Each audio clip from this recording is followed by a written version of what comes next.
Are you terrible at sticking to budgets? Are you in debt up to your eyeballs from last Christmas? Are you tired, run down, listless? Do you poop out at parties? Is the idea of spending more money this season freaking you out? If you said yes to any of those questions, I was in your shoes just last year. And I'm here to tell you what I came up with this year to save Christmas, save my bank account, save my sanity, and avoid that sinking, gut-wrenching feeling that I had last year from maxing out my credit cards and overspending. If we haven't met yet, by the way, my name is Megan. I am a licensed counselor, but I am obviously not a financial expert. If you listened to that intro, not a financial expert. I'm not here to give counseling advice, mental health advice, financial advice. I am just sharing my experience, what worked for me, and hoping that other people maybe who have neurodivergent brains, ADHD brains like myself, or people who just aren't good with money, hopefully I can help someone else by sharing my mistakes and what I have learned. So here we go. We're not going to go over a budget today because I hate budgets. I have tried every budgeting app that exists on the market today. I have watched budgeting and finance videos out the wazoo. Guys, I know how to budget. I just have a very difficult time reining myself in, putting the numbers in, and then following through with that spending plan. So if that sounds like you, if this sounds familiar, please stick with me because I genuinely believe I have found a way to reduce the financial guilt and shame and mess ups that I experienced last year. And this year for Christmas time, I have a plan, I have a strategy, I have 5 easy steps because that's what YouTube likes is 5 easy steps.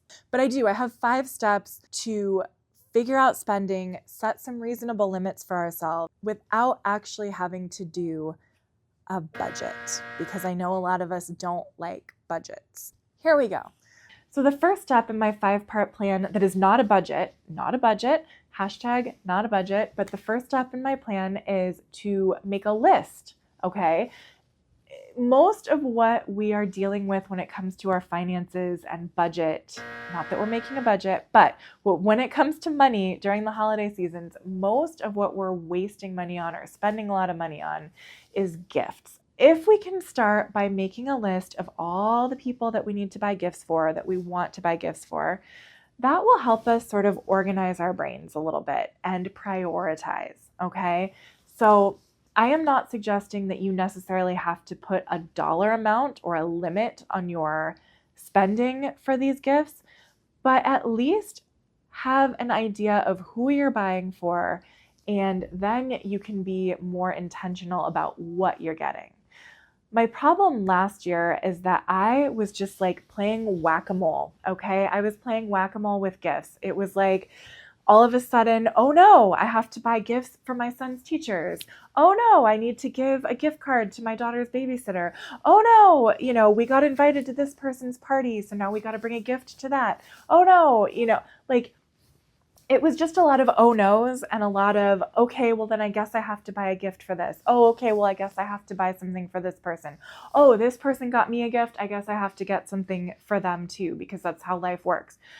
But this year, I have made my list. I already have my list. For you, make your list and stick to it. No more surprises. If the person didn't make it on your list when you were sitting down and being thoughtful, then that means that you do not owe anybody else a gift. So this year, I've made my list ahead of time. I've figured out exactly who is getting gifts, who isn't, and that is that. Now, this brings me to my next part of the strategy that is not a budget, just a strategy, just a way of looking at things, which is to spread out the spending across several pay periods, if possible. I know that I'm putting this video out the first week of December. I know this is a little late in the game for this particular tip, unfortunately, but it is something to think about for next year, if possible. But I'm just going to explain it anyway because it is something that helped me this year, and I think it's worth talking about. So again, last year, everything was sort of in these 2 pay periods, like end of November, beginning of December. Everything was coming out of those 2 paychecks. And boy, was that a lot. We still had to pay the mortgage. We still had to pay our other bills. And so we really didn't have that much extra money. We didn't have anything saved up ahead of time for gifts. And I, quite honestly, was almost maxed out on my credit cards by the time we got to December. And so I ended up maxing out my credit cards by the middle of December. We didn't have the savings. You know what I mean? Like, it was just a very stressful time. So what I did differently this year is that I made my list.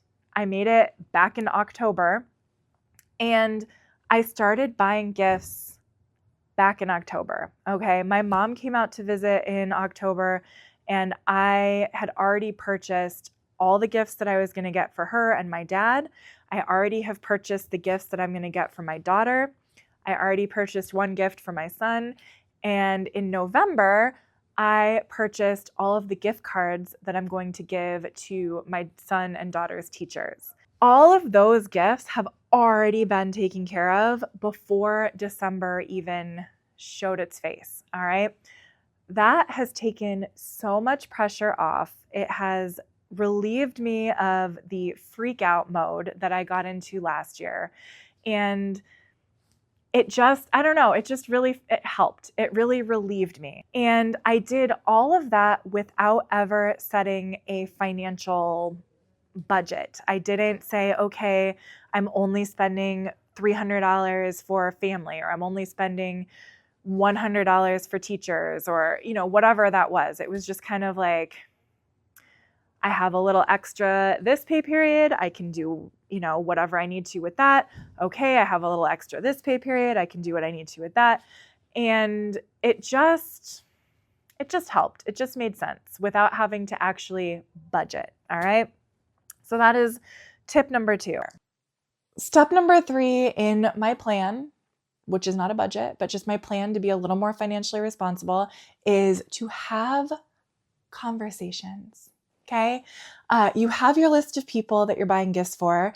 Now you need to have conversations with some of them if you want. I'm just sharing what's working for me. Do whatever you want. But for me, I am going to have conversations, and I've already had some conversations about gift giving this season. So, for example, my husband has an adult daughter, and she has a husband.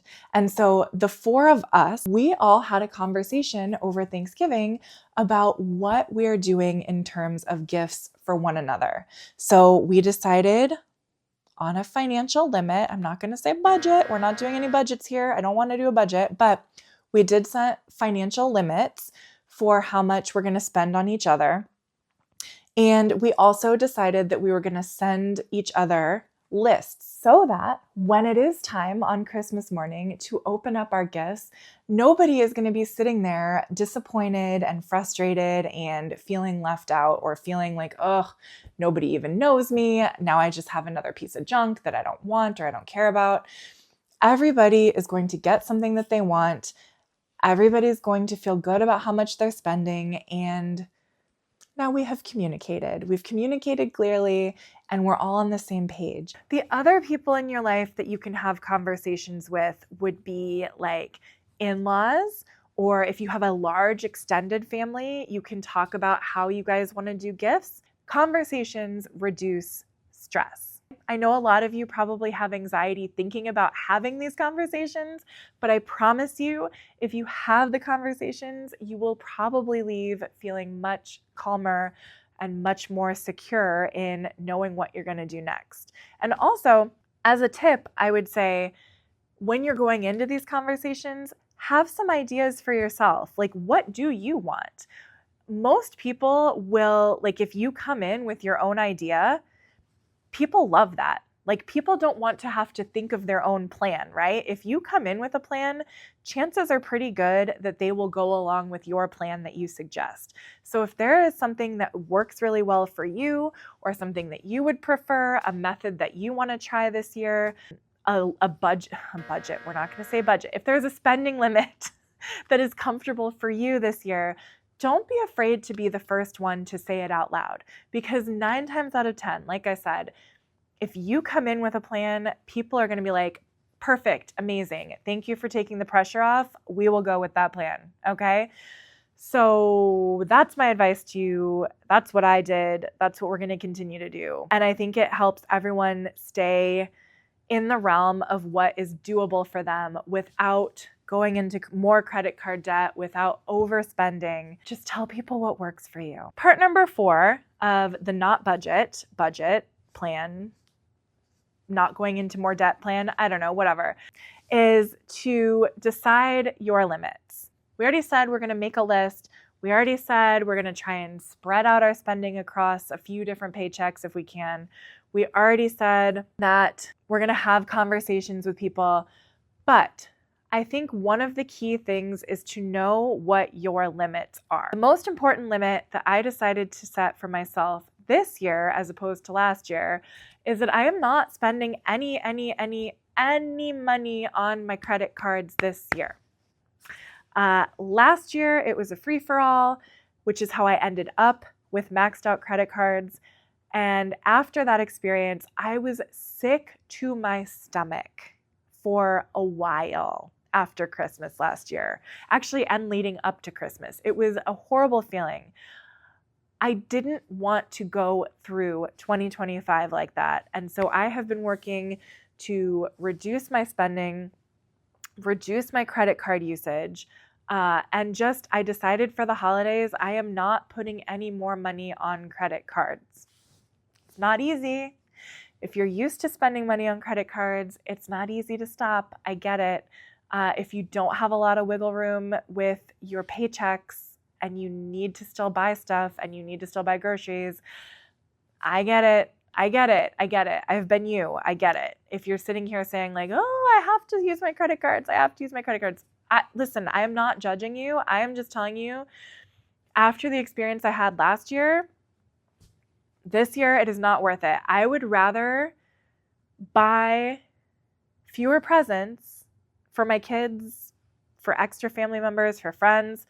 I would rather not buy as many presents than use the credit cards just for the sake of getting gifts for people who probably don't even care, probably won't remember, whatever, okay? So for me, it might be different for you. I am not giving you financial advice, but for me, no credit cards, no gifts on the credit cards this year. If I don't have enough money in my bank account when the time comes that I want to buy a gift, then I don't have the money in the bank account, okay? So that is one limit. But other types of limits could be that, maybe for you, you don't go to every party that you're invited to. You be selective about those parties.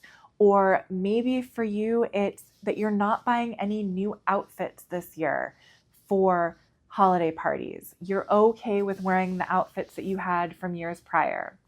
Or maybe it's that you're not going to buy anything last minute, right? Like maybe you have a time cutoff for when you're getting gifts. The closer it gets to Christmas Day, the more sort of like panicked I get, and the more I start just impulse shopping, right? Like if I'm at Walmart, what am I, 78 years old? No, if I'm at Walmart or Target or wherever I am, and I happen to see like some stocking stuffer kind of items, the closer it is to Christmas, the more likely I am to just start grabbing random stuff and not being intentional. And the more I do that, the more money I spend on junk. Nothing good happens when you start spending money on Christmas Eve, okay? There is nothing good that can come of that. It's all impulse shopping, and I know that I will just be wasting money if I'm shopping on Christmas Eve. The last tip is to stick to the limits. To stick to the limits that we set for ourselves. As I have mentioned, I don't like sticking to limits. I don't like limiting myself. I don't like budgets. I have a hard time being kind to my future self. I have a hard time thinking ahead. Like I have to be so intentional if I want to do the right thing for myself. This is going to be the hard one, sticking to the limits I set. So what does this look like? So for me, looking at my list, I am only going to stick to the people who are on the list I made. I wrote it down. I look at it. If a person pops up and happens to hand me a gift on December 15th and I didn't already buy them a gift or they're not already on my list, I am going to have to take some deep breaths and have an unequal gift-giving relationship with that person. Okay. I know mentally, emotionally, spiritually, that is very difficult for a lot of us, but that is my commitment that I'm making to myself, and I'm going to see how I do. Another way that I can stick to my limits is not using my credit card. I said I wasn't going to do it, and so I'm not going to do it. The best way that I have found in the past when I have stuck to something, which is not a lot, I don't have a lot of practice with this, but when I have succeeded, it is something that I have written down. I have sat down and journaled about it, and I've gotten really clear about what my goals are. Like, why do I want this for myself? So in the case of this year with the spending, the reason I really want to do this and I really want to succeed and I really want to follow through is because I remember how awful and how gut-wrenching it felt last year to be completely maxed out on all of my credit cards, to have my bank account being close to zero, and to feel so vulnerable financially. That just felt really gross. It felt really uncomfortable, felt really vulnerable. I don't want to do that to my family again. I don't want to do it to myself again. I don't want to do it to Willow again.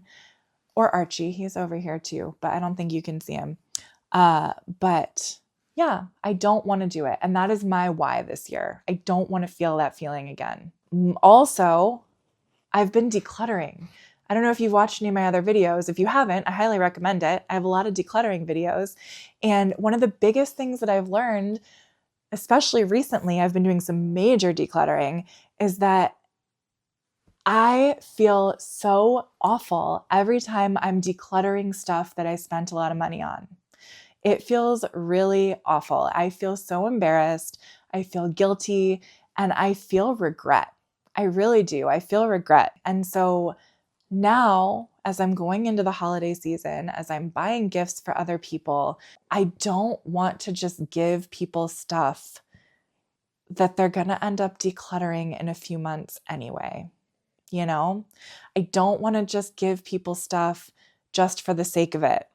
I want to buy things that matter. I want to buy things that people will genuinely enjoy. And I don't want to feel this pressure to overdo it with how much I'm spending just to be perceived a certain way. So I hope that some of these tips were helpful. If not, I don't know why you're still watching. You should have clicked off like a while ago. But if they were helpful to you, I'm so glad. Please let me know in the comments below what your biggest takeaway was from this video, and what you think you might try this year. And if you think that everything I said was super unrealistic and dumb, let me know what you think would work instead. Because I don't know, like I'm just trying this. I just made it up. So maybe you have a better idea. But if you tell me to do a budget, I won't. You don't live your life that way. That's not a realistic life. So if you think that telling me to just do a budget is the answer, I promise you it is not. So if you have any other creative ideas that I might have missed, then let me know. But thank you so much for watching. Willow says thank you. I say thank you. And I hope that you have a peaceful and warm, lovely Christmas, not in boatloads of debt. Okay? Mwah. I love you. Bye.